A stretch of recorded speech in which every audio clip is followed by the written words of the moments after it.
வணக்கம் மக்கள் சக்தி நேயர்களே. இந்த வீடியோவில் நல்ல ஒரு தகவல் உங்களுக்கு கொடுக்குறேன். நீங்கள் இதை ஷேர் பண்ணுங்கள், லைக் பண்ணுங்கள், முக்கியமாக கமெண்ட் பண்ணுங்கள். ஓகேயா? என்ன அப்படின்னாக்க, கோழி முட்டையை ஒரு நல்ல சுடு தண்ணி, நல்ல ஒரு கொதிக்கிற தண்ணிக்குள்ளே கோழி முட்டையை போட்டு ஒரு 10 நிமிஷம் விடுங்க. நல்லா கொதிக்கிற தண்ணியில் கோழி முட்டையை போட்டிங்கன்னா உங்களுக்கு வெந்த கோழி முட்டை கிடைக்கும். எப்படி? நல்ல தகவல் தானே? இந்த தகவலை நீங்கள் ஷேர் பண்ணுங்கள். ஓகேயா? நன்றி.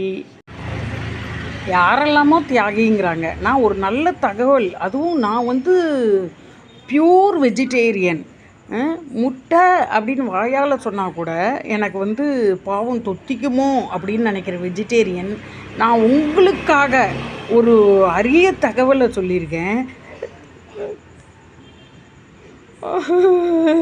நான் கல்லெடுத்து அடிக்க வராங்க. ஒரு தியாகிங்கிற பட்டம் கூட எனக்கு வேண்டாம். அட்லீஸ்ட் ஒரு நல்லவங்கிறத சொல்லலாம்ல.